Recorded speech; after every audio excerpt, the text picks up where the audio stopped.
Welcome, Spooklings, to the second episode of Spooky Spectrums. Yay! We totally didn't come up with the name afterwards. We planned the name way ahead of posting the first episode, but not me.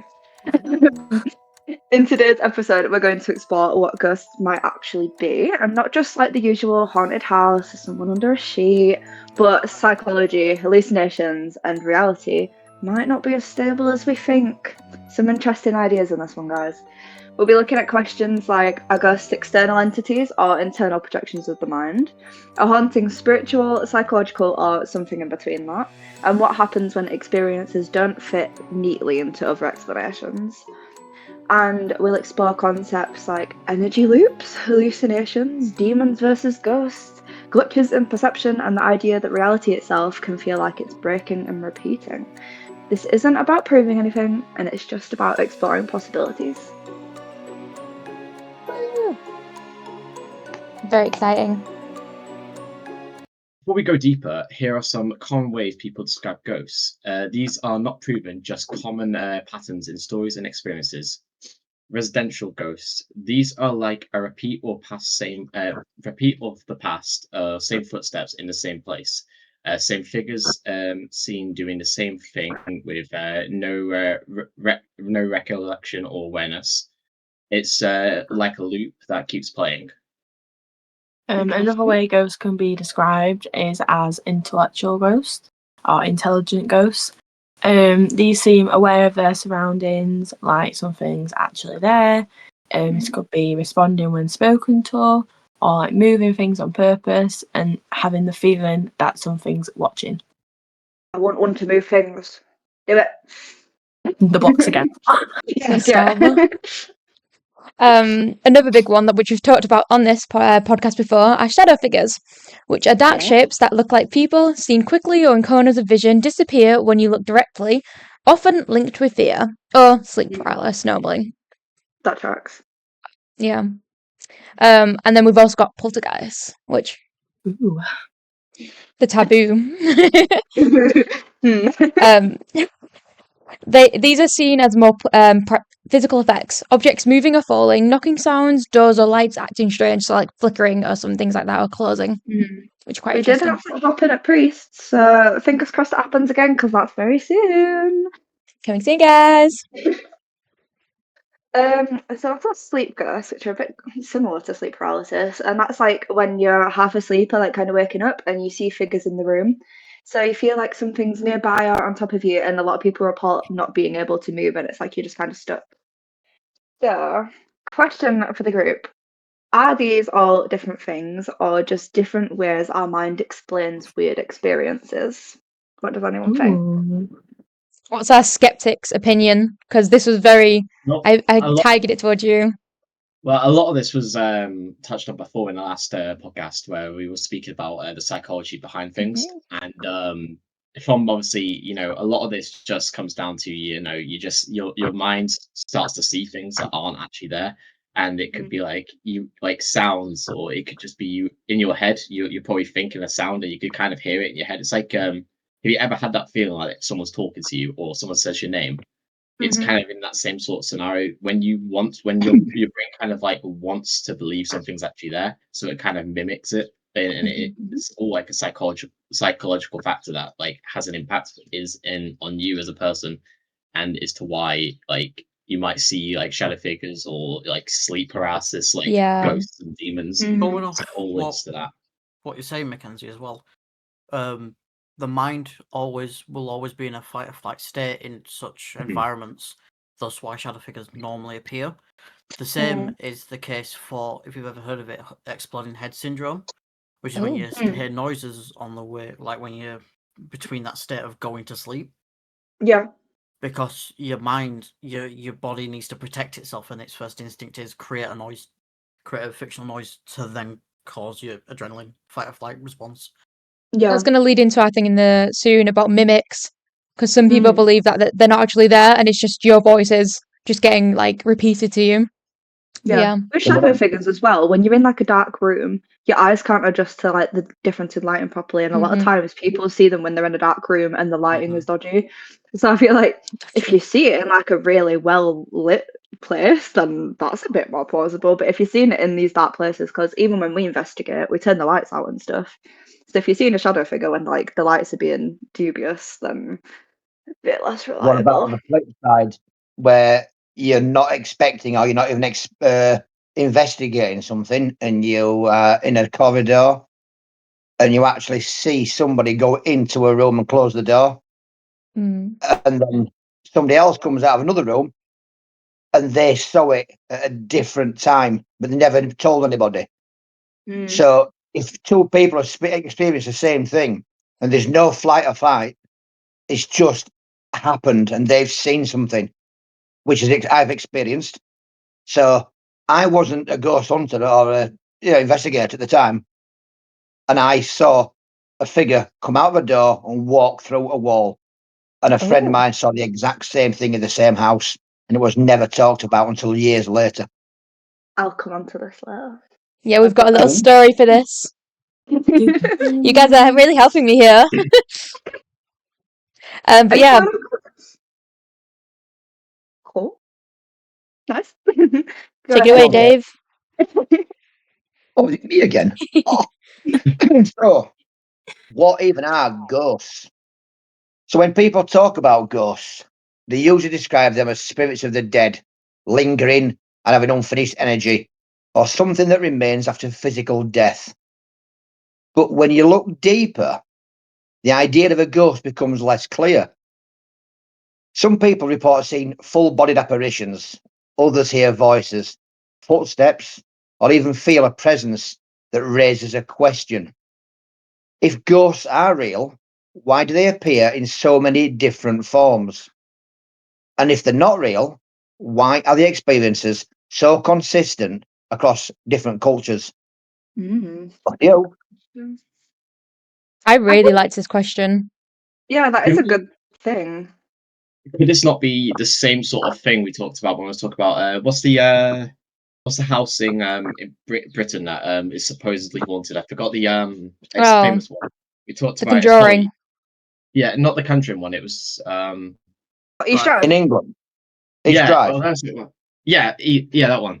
I was saying, was it like mass hysteria, where people like the more you think of it, the more people like say what it is. Is you kind of like all sort of believe that type of is what it looks like what spirit it looks like, and people always describe it as it's just a like Well, it's like a ghostly It, figure like with hot like translucent sort of style. it's not even that. A hysteria can be caused from even one effect that's not even visible, like a weird smell. Look at the I can't remember her name. It's like a woman got brought into a hospital and she smelled of like fruity garlic, and then all the hospital staff started getting ill because of this smell.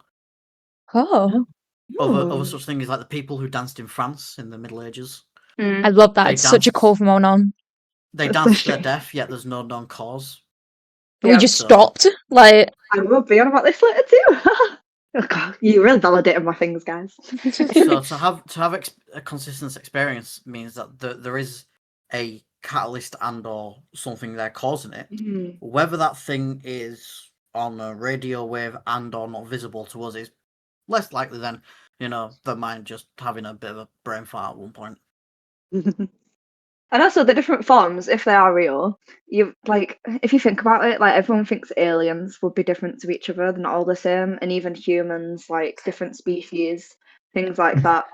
So with all of these different shut up. These different entities, everyone thinks they wouldn't be consistently the same. So it kind of tracks that people that believe in ghosts also expect them to be different and have different forms of them. Just kind of a common concept for like a different type of entity.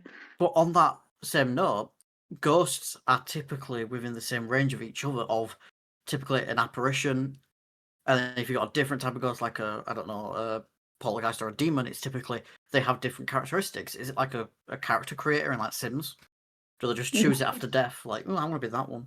it just comes with an option. You just, I like this. Yeah. Yeah, do they pick it? Is it based on like how Press it might be based A. on how they acted? have you noticed we're all talking about adults experiencing this? What about kids? And I mean young That's kids a good point. who Because say, Yeah. But a then there's child this, wakes up and says, "There's somebody sat on my bed." Their which again memory, I've experienced. They never their met this memories won't person, but repeat they this. described them to a T. They The say thing is, animals come back and visit. children's memory and eyewitness testimony are really, really unreliable because even the slightest thing that's said to them, or if they've seen a picture and they don't recall seeing it, it can stay in their head because when they're learning, they pick up everything around them. If you've opened a family picture near them and they have, like, you didn't know they were there or they saw it, like, in a split second, it could have been in there. And they're like, no, I've never heard of them before. It's really hard. That's why you can't use them in court and things because the reliability of them is not the most strenuous. But I think there's two sides with the children one, because mainly children are so much more like, they're learning things, they're learning everything new, everything's completely new, like the outsides, everything's new people. And when they see something like an apparition, for example, someone walking, they're like, oh, it's just someone walking by. I'm not going to tell my parent. They're just someone walking by. And I think that happens a lot. Imagination as well. And if you think of like kids shows, a lot of kids shows nowadays also have things like this kind of supernatural background to it. If they've even watched a kids show that has the idea of it, then they're like, oh my god, I'd love an imaginary friend that's a ghost. Kick them out. What if You're telling me Peppa Pig don't exist? No, I'm sorry to tell you. I'm really sorry to tell you that. No, my life. But even if they describe like a really basic person, like say they described a generic old man, the likelihood of that being stereotypical of the family member you're on about is pretty high. And not just that, similar to what you're saying, children frequently seek approval. It's an actual part of development. So if they've heard you even talk about it once, they may do it to try and get that connection. Get a reaction. Paternal-maternal bond. So interesting ideas. Yeah.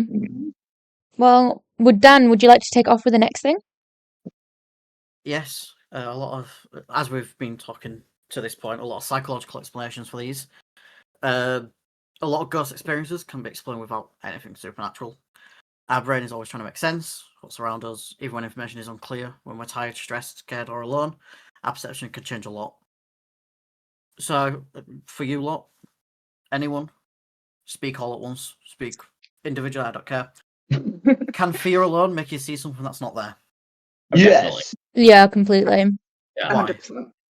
Because, and your brain needs to have a stimulus. It's like craving a reason for feeling that way. Okay, have you ever experienced this? Yeah. All the time. So credible to our videos right now.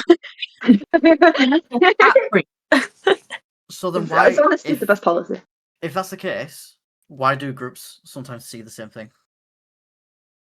That's the interesting part about ghosts that Dave mentions earlier. Maybe mass hysteria?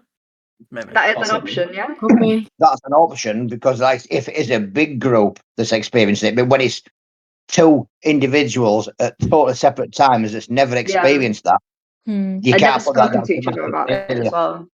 Well, I could go on to the point of like, can fear alone make you feel like something is there? I mean, definitely. I mean, when I like I told you guys in a previous podcast, I told you guys for like when I was younger and had my own like supernatural experiences, whether they're real or not. Like I told you how I used to carry a Bible around, and I did it just out of more the fear sake of things because I always felt like something was there stalking or like watching over me, and it was always following me everywhere. So for me personally, as to why I think like can fear alone make you see something? Yeah, of course it can, because it's your brain. Your brain can like pick up on maybe little things like, for example, behind me. I don't know if you can see it, but I've got like got a few hoodies. That better twist the camera. So, like, for example, those hoodies there. Let's say if I'm in a really bad mood, or maybe like maybe something's happened or gone in my life, or maybe it's just late at night and I'm feeling tired. I could like picture maybe a person being in there. Yeah. Like we spoke about this before, like seeing people in the walls or seeing people. Well, this does go on to my next question: does the brain fill in gaps when it doesn't understand something? Yes. And that's where it fills in. Yeah, we have things called a schema, which is basically like building blocks of knowledge based on what you know, and it's a structure. So like say you like go to the shop, you have a schema of how to get there, what you're going to get when you're there, how to act in the shop. And when your brain has a missing part of the schema, it fills in information based on contextual cues, which is a really big reason that this could literally just be a schema that is created by mass hysteria. And there's also individual differences. If you think about females, particularly when walking home at night, you're more likely to think someone's behind you because of what you see in the news and things like that about being followed. So you've got to consider that there's just different things that make you more likely to experience this as well, which is why you also have to factor in we have 3 males, 3 females in this group. A nice little balance, because if there are individual differences, we have equal perspectives. Well, Well on done. that, do you think we can trust our perception of things? No. That's our skeptic, guys. No, because on that, like, oh yeah. sorry, go on. Mackenzie. On that, I want to ask Dave: do you trust your perception of things, especially like when it comes to paranormal? Not 100%. But Okay. when we are investigating, if I as not, when we're doing an investigation, if I feel something, I will let the group know. I won't kind of hold it in and think, hang on, has something happened? I'll say, I've felt this, or I've heard that. And hopefully the group will have heard it or not heard it. So then we can get a proper balance and not just something made up. Yeah. I think we do it a lot as well. Holly, do you trust your perception? Who? Holly. Me. Holly. I am quite doubtful, to be fair. Like, Dave saw a priest. I'm like, what? Like, did I hear that? And then Dave was like, did you hear that? I was like, yeah, thank God. I'm not insane. I am very doubtful if I've actually done anything until someone else says it. And I'm like, yeah, thank God. You trust it when it's collaborative. Yeah. Okay, Look at the priest last time, Holly. Sorry, Dan. Sorry? I'm just going back briefly there when we did the priest the first time and we were in the cellar. Holly felt and heard something behind us all. Nobody else did. But Holly was 100%. She'd felt and heard something and it freaked her. So that's not mass hysteria. That's one person's that's individual. Yeah. Okay, do you trust your perception? Wait, me. Yeah, I was like, which one? Well, if you said Katie, that means leave it. You said Kate. I had Kate. That's why I was like. I was like, Katie. Thank you. Any confusion out there? Thank you. Really, I think even though I do sometimes get these sensations, I don't fully trust it, especially with me studying psychology and my project was literally on like sense presence and stuff like that. It makes me a lot more dubious because I know a lot of the psychological things behind it. But obviously, with me not being a full skeptic, like you said, I like the collaborativeness. I won't just trust it if it's just me. Like Mac tested us, me and Kate once, and we were able to draw the exact same face, list all the same features as one another, and we hadn't discussed it anything like that beforehand. And I thought that was really weird because it wasn't like a generic face either, like I mentioned earlier, like a stereotypical features. It was really obscure, like. And it was the first time we fully did something together as well, which I thought was really cool. So it was just really interesting. So obviously, when there's experiences like that, I'm very open to it, but I don't just take my perception at a glance. Especially when it wasn't planned to be done. Matt just fired it at you. Yeah. Yeah. Mac, I'm going to come back to you because you're obviously more skeptic than the other people here. Kate, do you trust your perception? I'm not 100% either. Especially that you're in a dark area. You think a corner could be a person, things like that, and I think it does make it better when someone else, like, if I feel something, someone's like, does someone feel that? I'm like, yeah. Wait till you see what I told you. But yeah, so I think it's probably 50-50. So like sometimes I'll like believe it 100% when I see something like Priest Cottage. I heard a lot of things in the basement of like church, like choirs and things like that, and everyone's like, I didn't hear that, and I was like, Didn't you like prayer chanting? Yeah, and I was like, guys, I need to leave. I've we are got going on Priest. I do have my own sort of belief about perception, but Mac, as a skeptic, what do you trust your perception? Definitely not. I mean, I mean, to be honest, I just think it's hard to really say there's concrete evidence to prove there is something there. I mean, personally, I go into the whole ghost hunting idea with like the idea that I want something to be there.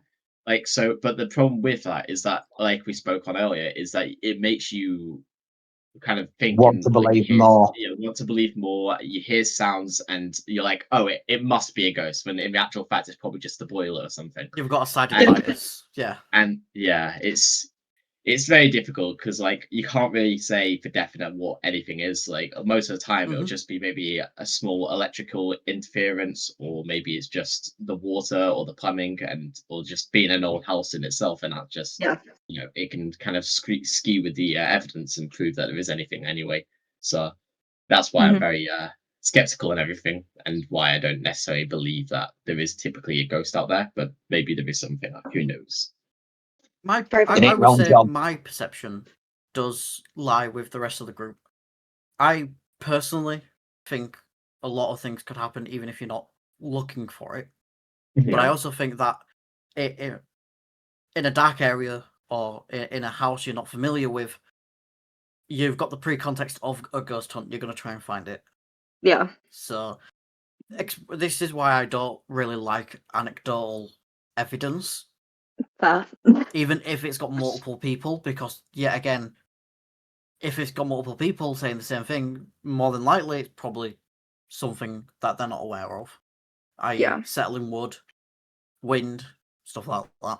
That's a favourite one for skeptics. It's the Yeah. wind. Yeah. The house is Wind. settling. Just the breeze. It's a floorboard, it's fine. Upset stomach.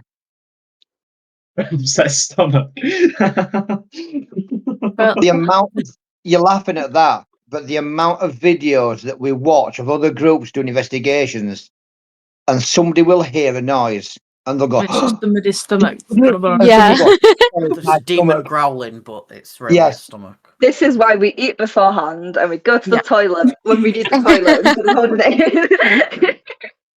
Just Don't all want you hear is stomach during the rumble. priest cottage. We go to the priest cottage and all we hear is a toilet flash. So yeah, Please, despite can I go to the despite our toilet? belief differences, we do all have sort of the same idea on our perception of things, which Yeah. is good. It means that no one believes 100% that they are foolproof or anything like that, which is obviously good to keep an open mind on both the supernatural and the skeptical side of things. You Oh, off. right, moving on.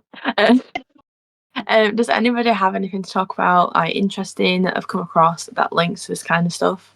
Like recently, I've been scrolling through TikTok and I found like a theory that there's different veils within what we know, and that ghosts are quite literally just people in a different veil, and we're like, oh my god, there's something there, and they're just living their life, and they can like slip through the different veils. And some people are more susceptible to this kind of thing, like mediums and stuff, which is why they are there. And like you can English.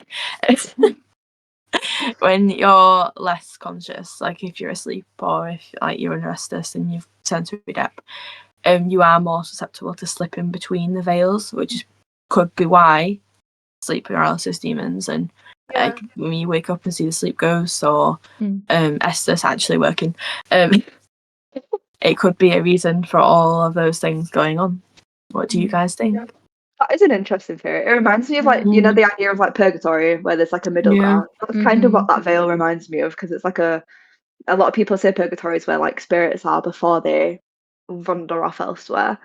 I don't know how much I believe in it, but I still think it's an interesting like concept, because it would make sense that like when we're communicating with spirits and we can't see them, they are in a different plane to us, because I think it we're not links to seeing the them. portals as well. Yeah. So like how mirrors and things like that, and that's like where the veil is, and that's why never put two mirrors together. By the way, Dave. Dave. I remember last time. Yeah, put them together. No. I do think they link. He's not allowed to be by himself anymore. Yeah, you'll No. notice in videos we keep a very tight watch of where David is. How was his tail? Yeah, every time Holly go.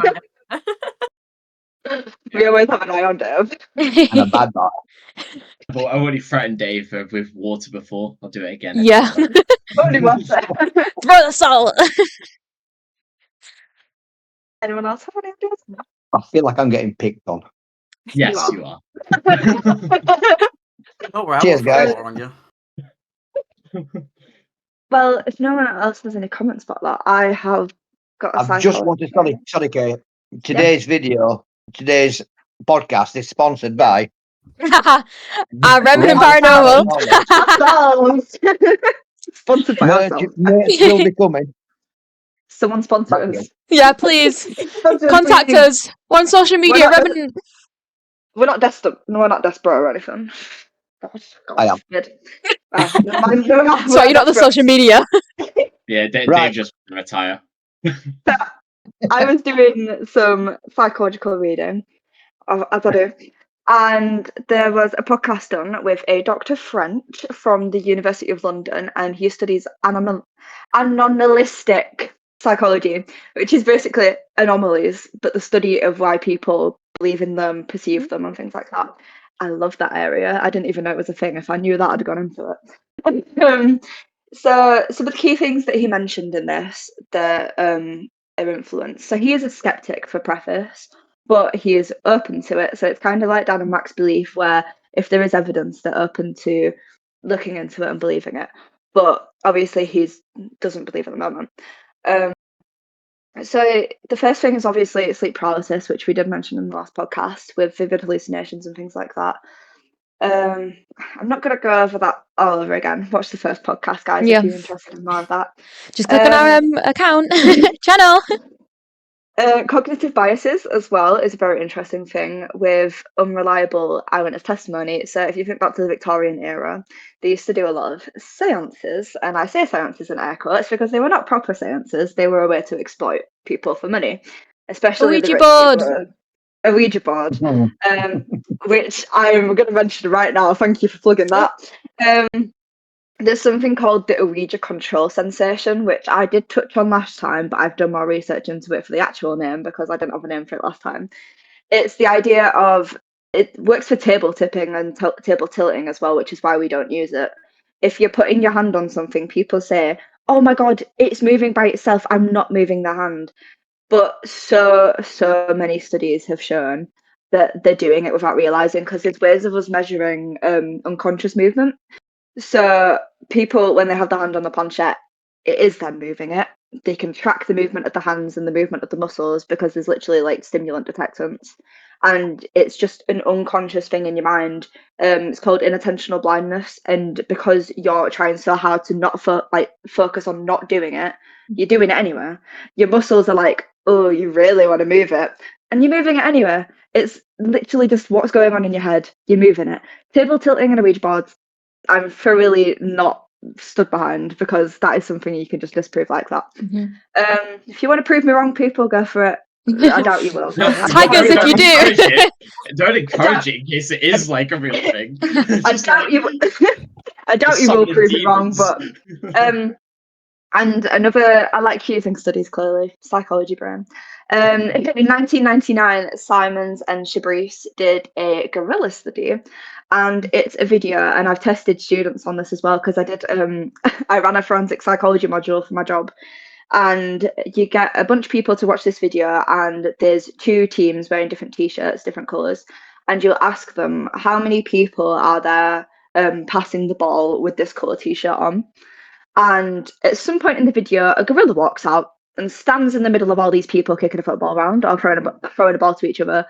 And I think it's an insane percentage of something like 80% of people don't even notice the gorilla has walked in.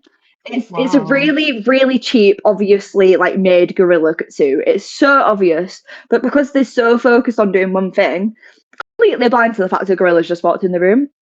No, but like so many people don't notice it, and I think that's such a good study in terms of like the supernatural, because yet again, in attentional blindness, you're looking for something else. The shadow figures happen when you're looking for something else. A lot of the sensations that we experience happen when you're focused on something else, and that can be applied to the planchette on the drawing thing. It can be applied to the Ouija board planchette. It can be applied to so many concepts, table tilting. So I think there's very much psychological research for some of these methods. Obviously, not all of them. A lot of them, with use together, it can be a bit more reliable. But When you don't notice a gorilla walking into the middle of a room, I think there's an issue going on. Well, Just similar maybe. to that, So similar to dumb. that, Katie, I was just having a look, and so going back to the previous point of the fear as well, Mhm. going with a Ouija board, it can cause, like, a lot of people fear it because it's like, oh, this is to do with demons, blah blah blah. Mhm. Yeah.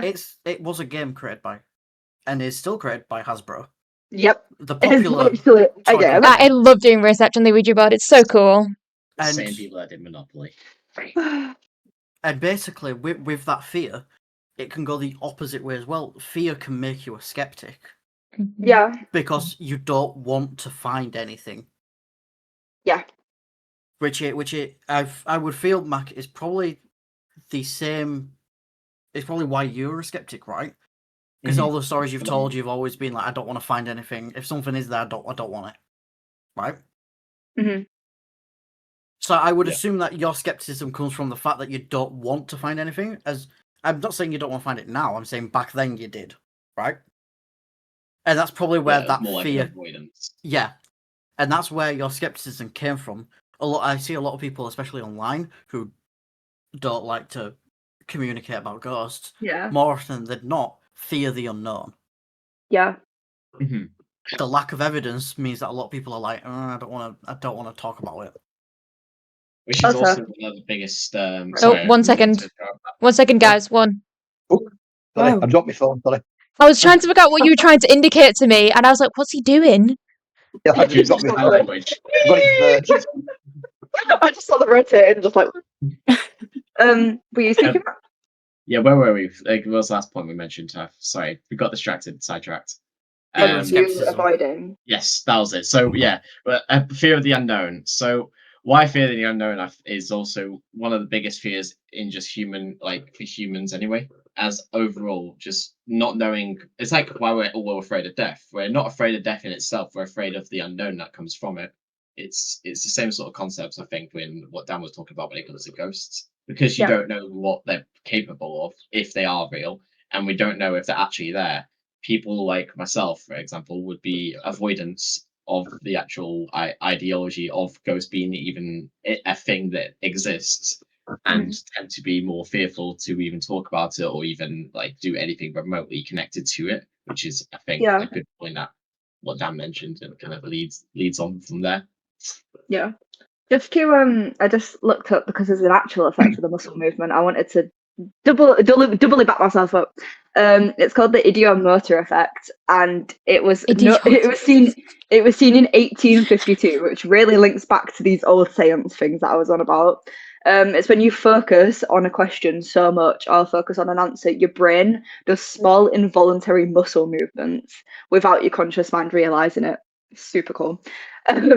And when you're in a group, it's amplified, which is why those seances are even more unreliable, like when there's multiple people around the table, because when there's more people, you like underestimate how much force is going into it. Yeah. So even if like, because some people say, oh, but there's all those people's fingers on it, like how do you know where you're moving it to? Just go with the flow. Like if one person starts moving it, your muscles are going to join in and just push with it.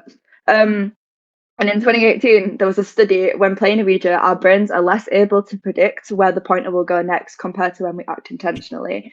And the disruption of a predictive conscious mind contributes to the spooky out of control experience. Fun facts, guys. Linking back to the linking back to the Ouija board, do you know why it was made? I found this so interesting. It was made when the World War was around, because it was a way to link back to soldiers to talk to them, because obviously most people died. They wanted a way to find it, and they used it to communicate with the past people in the war. But it's actually proven. This is multiple people have like come out and be like, yeah. So they did seances where people charge money to come and let you talk to your past people. So like people with dead husbands, dead brothers, dead children. Very morbid, sorry, but they did it. And they did the table things. They've done string things. They've done the Ouija board, which was fully them moving it because they wanted money, especially back then in the war, especially when they had no money. Yeah. It was such an easy way to manipulate people that way in sours and being like, oh, I'm really depressed. And it's like, oh, I can let you talk to your past person. Come here. So that was such a big way. You know, the dowsing rods as well. I think that's a Oh. similar thing because that's literally still, you're holding it. It's in your hands. Your hands are moving it. No matter what, you cannot sit still. They're telling you and to twitch. that and tarot cards too, like the same. Tarot cards. Yeah. Yeah. And I like them. They're cool. And also, like, you know, I don't personally believe in these at all, but I know some people are doing it. There's one that's like near where I work, and it's like a medium that does like things with people. A lot of it just comes from like keywords you might say, or body on, movements, like, a little research. Because a lot of it, you know, a lot of this just comes down to just reading people, and that's how they scam them. Yeah, and that's the issue that comes to it. I've seen this thing, and there's like a course you can do with like the FBI or something rogue, and it trains you to notice all the different like facial expressions. I think there's like over 100 different micro expressions, and when you study them enough, you can tell like exact like feelings about it. So like, I don't know if anyone's like watched Brooklyn Nine-Nine. Oh. I love Brooklyn Nine-Nine. Love it. There's an episode where the detective comes in and he can tell like specific things about their like lives. It's actually real. It's not just like made up for Brooklyn Nine-Nine. You can study all the micro expressions because there's a guy called Cliff Lansley. I went to one of his lectures in college, and he talks about how you can study it, and that's how they do behavioral analysis and stuff in the FBI. And they say that's a lot of how some of these fake mediums work. Obviously, when you get a bit more intricate, it's a bit harder to just use micro expressions. But a lot of these mediums do these courses on like facial micro expressions because it's not like hard to find. If you type it into Google, you can just like find a free course on it. A lot of people just study that, and then when you look at someone's face, you can tell like the minuscule details about their life from it, which I think is really cool. That's so cool. Anyway, linking to the next thing. Yeah, sorry, I rambled there. It's fine. We all rambled. So I was listening to a podcast called Ghosties. Recommend them. They're so bloody good. I love them. I got Katie into it, and it was amazing. It's so good. I know. So I was listening to one of that. I don't know if it was recent or not. I kind of just scroll, and they were talking about tulpas, which do not know if I'm saying it right. I'll put the name up so people can see it. But that they were so interesting and so strange that I've never heard of them. Like I've heard of the things around them and people like talking about it, but yeah. So it's an idea or being that someone creates in their mind so strongly that if it starts to feel real to them, to be like a person living their own lives. So it's like someone inside of your body. And so to create one of these, I'm not endoning this. I'm not telling you to do this. Not giving you instructions. I'm just saying what I have researched and found for you to do. No, yeah, I'm gonna put a big warning sign. Do not follow. Actually, My step in tutorial, please. Remnantorials. So yeah. So you start off with an image, a character, or presence. So just someone or something. It could be literally anything. A big one I found was My Little Pony characters, which is just such a niche thing. Like, I think I need more context than My Little Pony characters. it could be anything. So let's Twilight. People are doing bloody Twilight from My Little Pony, and then they start to like imagine it in their brain. And this is when you start focusing a lot of your time over it. So I think it was like over 100 hours or something like that. I don't know the exact time because it's such a niche thing. You have to spend so long like giving this character personality, the ability to talk, the ability to think, the ability to do like its own identity and its own mind.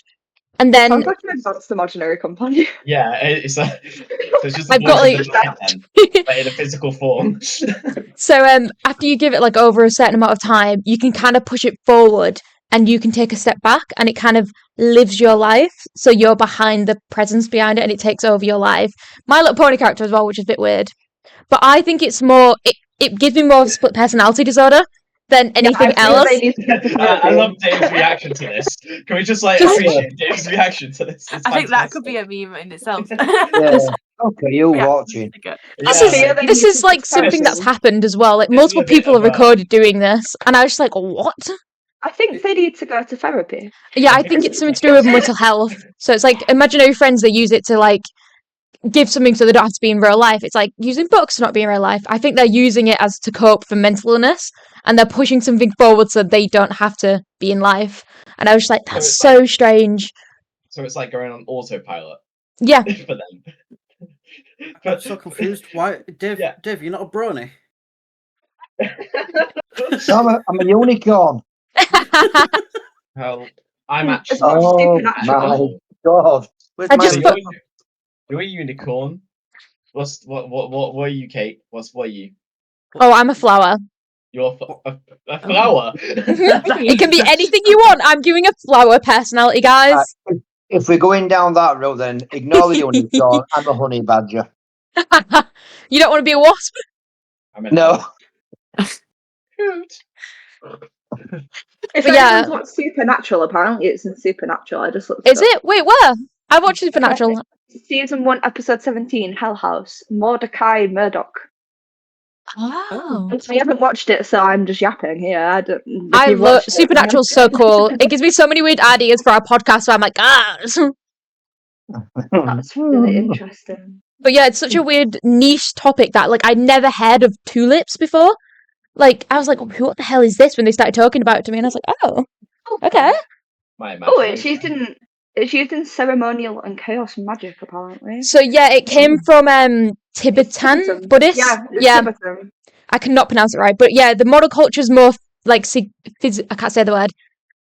Significant. No, psychology. Another word for it's an egregore. Oh, I did not know that. These are so fancy words I do not understand. I'm gonna have to do like definitions at the top, guys. Yeah, define it. I think we're going off topic. Yeah, an egregore is what we thought. An egregore is what we thought we found at priests. It's something like Katie said, where it's manifested externally, but it wasn't there originally. And then when you give into like the idea of it and build upon it and give it fame, it becomes more of a bigger entity. So it feels like it has more power because you're giving it power by saying its name, like talking about it. That's the kind of idea of an egregore. It was very more supernatural, like back in the day before our modern culture got involved with it. Yeah. But anyway, Dave, would you like to take it away? Right. It's time for Ghost or Not. Yeah. This is where the teams get to put their paranormal detective hats on. And here's how it's going to work. One of us will share a story, a sighting or a paranormal claim. The rest of us will either vote whether we think it's real, not real, or could possibly be real. So, who's going to start us off? That would be me. This is a really long one, might I add. I found this, but I just found it so interesting that I had to add it in because so many things happened that I was just like, what? Like after I was reading, like I was texting Katie after, I was like, I don't know what the hell I just read, but I'm kind of scared because I do my research at like 3 a.m. might I add. So this is me like trying to not get stressed. Time people, everyone lock in. Right, so this is by someone called, oh gosh, Hypnobacon? Hypnotic Bacon 28. Yes, I can read, guys. So I'll add the name at top there, anything. So yeah, I'll go. I've had more experience than I'd like to admit. I'm currently living at my dad's house, and there's something here that seems to stay in the basement. If I go into the far corner alone at night, it's more likely to come upstairs later, usually walking around so I could clearly hear footsteps. It used to mimic a specific cat we had, always from the same corner and only when I was the only one awake. That stopped when the cat died. Since then, it mimicked my whole family. One morning, when I was home alone, I heard my sister in the room talking to one of the cats, but no one was there. My first Sunday back, I woke up around 5 a.m. from a nightmare about a demon mimicking people possessed by the person it imitated, walking their bodies into secluded location. Like, the movie that just came out, I can't remember the name of it, it's with all the children. It's like a horror movie and there's like someone possessing them to walk all these isolation people. Pardon? Children of the Corn. No, I know what you're on about, but no. I'll put it up after because it was really interesting and proper scary. Like I was scared after this. But it's not Village of the Damned, is it? No, it came out like this year. No, sorry. Okay, sure, Dave. Leaving their body and scaring them further into the location to kill them without their body being found. It did this to hundreds throughout the nightmare. After the last one, I bolted upright in my bed, heard from a couple of feet away my own heavy breathing out of here to my own, as though to mock me. It stayed invisible and walked through the bedroom door towards the kitchen, I got up and locked the door and looked around the house to make sure the footsteps weren't my dad. He was sound asleep. Weird. But we have an update.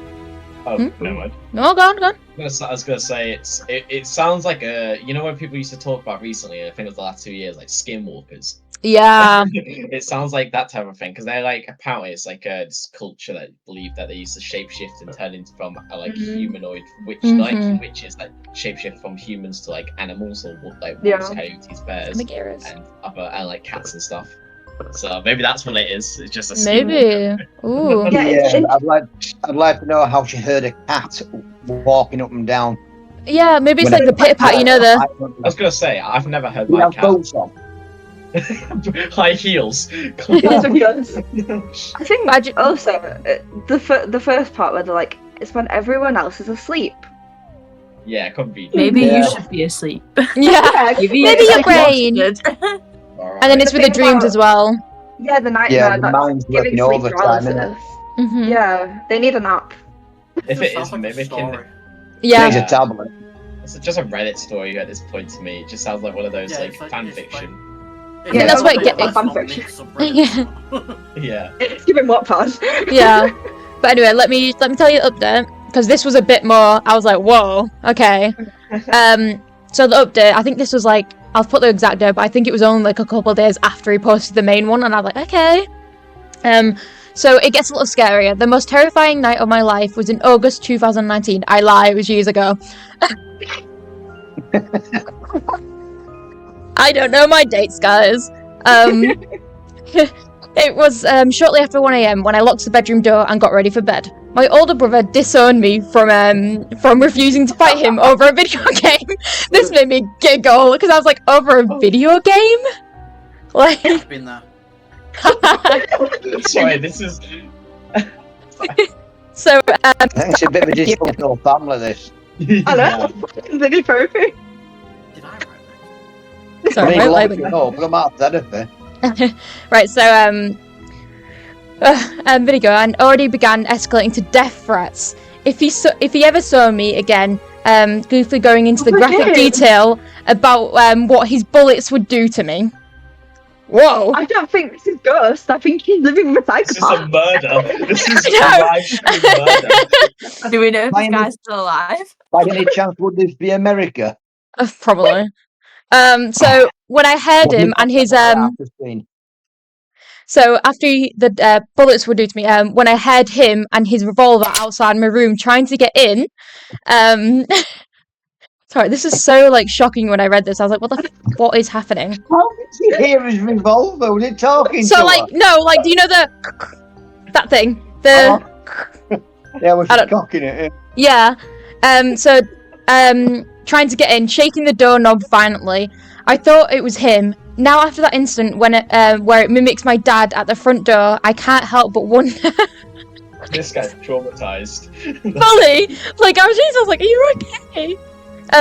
Right, sorry, we're getting really distracted. Let me go back. Now after the incident where it mimicked my dad at the front door, I can't help but wonder if it really I double ganger after that all that night. It would explain why I heard the front door or its locks when it started and when it was over. You can always hear both clearly anywhere except the garage. It's a small old house, a spirit coming at you with a loaded gun and mimicking how you would be murdered isn't exactly a fun time. It was crazy. I know. I was trying to lock everyone out while I was reading. I was like, don't look at it. Can you imagine as well? Well, to answer the question, is it ghost or not? No. So I've cut out some of these things, but apparently, like, his brother wasn't in the house or anywhere near him, and there was another side update, and I was like, what? This is a trauma-based response. That family needs group therapy. Yeah. Yeah. Wow. My brother doesn't live here anymore, but my sister does in my auntie's bedroom. Oh my god. He's down in the basement. He mimics my cat. I I feel like it's just his brother, like, annoying him. Garage. Yeah, because the spirits can't drive. I'm patrolling him. He's like, I'm gonna terrify you, and then I'm gonna do this to wind you Yeah. up. Not long. Oh, Come on, Katie, go to the next one, go please. No, I beg. I'm gonna go giggle out of everyone.